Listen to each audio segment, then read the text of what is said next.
बाबूजी नमस्ते, जाते ही बाहर कमाए। जो 6 महीना से पहले नहीं आई है। का बाबूजी सब बाप अपन लड़का के जल्दी बुला तू मर्द कहत 6 महीना बाद आई ये है। तो का कहे 2 साल से तो घूम घूम आवत तड़ी। ए बेरा ना बाबूजी खैनिया दते खैनी खा के जीबिया कहीं रास्ता में मैदान लग गए तब का करबे। ना लगी बाबूजी, पैंपस पहले बानी। बाबूजी आशीर्वाद दू हम रुक जाए।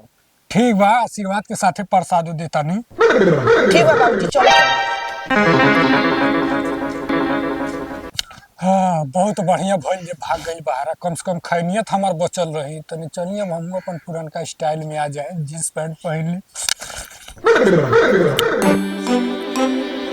कहाँ रह गए यार, अभी लेना आई। बड़ी खराब बा यार, लेट में लेट करावता। ले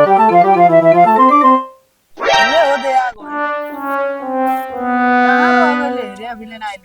अरे यार बाबूजी रोए लगना है, बेटा मौत जो वह समझाए में लेट हो गई है। तोरा बाबूजी तोरा खातिर रोए लगना है। ना पड़ोस में एगो बुढ़िया भागल है, वही बखरा रोत रहना। लइका जाई बहरा त आंसू ना गिरी गहरा। करे बनुआ तो के का लगत अब की सरवा रुकी। ना रुकी तकर बप्पा का गान में डाल दी खूटी। ये साल तो सुबह से चलबा कुल के हम भूजा चूरा खा घरे जाए। हमरा पता रही भूजा खाई या घरे जाके अपने बाप से गाड़ माराई। तोरा सुअर लेखा मुंह पे गुह रख के मारी त हमरा बड़ा नीमल है। ए तनी के दोनों में लड़ाई मत करो सोन, पहले ही सोचो कि कौन कंपनी में जाए के बा। सर पढ़ले नहीं खत कौने कंपनी में जइबो, चल के लोहा वाला में गाड़ धक करियो। तोहनी के लोहा ला फैक्ट्री में गाड़ रगड़ के करियो कुल। हम तो पढ़ले बानी 5 तक, हमारा मिली 15,000। ए भैया 15,000 में कितना जीरो होला बताइबा तनी। 15 गो। ए भैया हमन के हिसाब किताब जोड़ दी है। उसका टेंशन मत लो, अन पढ़ो। अपन को लेना आईफोन, कम से कम 1 साल तो रहना है। कौन फोन आता रास्ता में? रुका कुल 1 मिनट बात कर ली। हेलो हेलो, कहाँ बाड़ो? बाबू हम घरे नहीं खी। बाबू तार बड़ी याद आवता। बाबू तोर बहुत याद आता, जाता नहीं कमाए। बाबू आई रम से ओखा दे पूरा लाइन मारता। तो क्या नाचो मैं? बाबू तू 2 घंटा न पटी, हम घरे आवतनी।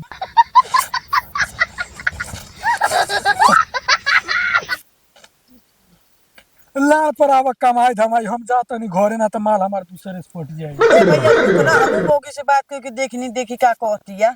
शाबाश बेटा। हेलो, हाँ करे जा का करतलू? खाना बनाओ तनी। करे जा, खाना वाना बना के खा लियो, थोड़ा हमरो बका धो दियो। तेरे नवा नहीं मिलल का हो? नहीं हो सवाल चोरी हो गई, कैसे हो जाई? देखो कौन उपाय करो। दीदियो सारे अरे आओ तो वापस कौन के जेल में लेके कहाँ से आते जाई। हैं? कोई लुका जा। हम नहीं लुकाई, हम घरे आती तार बड़ी याद आवता। ठीक बा चल जाओ। भैया हमारे दुकान लग गए। अकेले तू जाके का करबे? चल घरे। ए भैया भुजवा चुरवा ना खाई जाई। अब चल।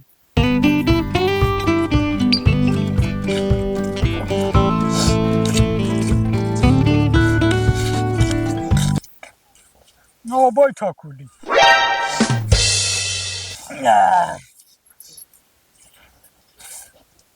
खोल रे,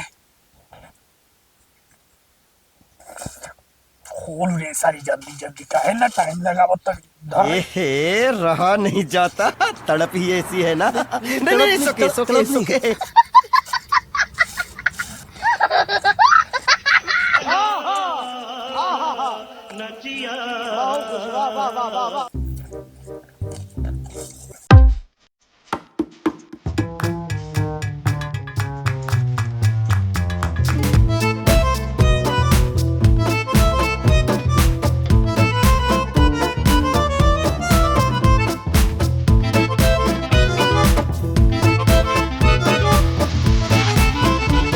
चला बोलिया अपने अपने घरे चला।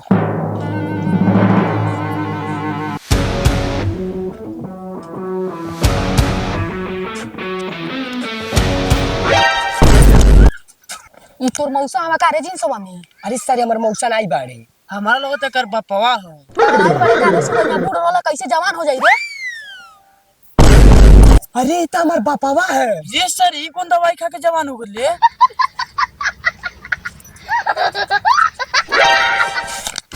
कहे चोली भइलो रे? बाबूजी लॉकडाउन लगल है। अब कौन लॉकडाउन लागल बारे? कोरोना तो भाग गए। कुमार लइका के लॉकडाउन लगल बा, कुमार लइका बाहर ना जाई। एकर तो बियाह हो गइल बा। का करे मेहरा रुआ के लइका होखे वाला रहले, ऐसे ही चली आइल है। बाबूजी बुढ़ाई में मर्दानी की जगह तू जींस पहन तला को जोर से छेड़ा लगे तब का करबो। बेटा खोल ले, ना खोली तो फाड़ दे। काका हमने पास चलन जा घरे। जा लोग, काका नमस्ते। खुश रह। जोरे बैग धकिया।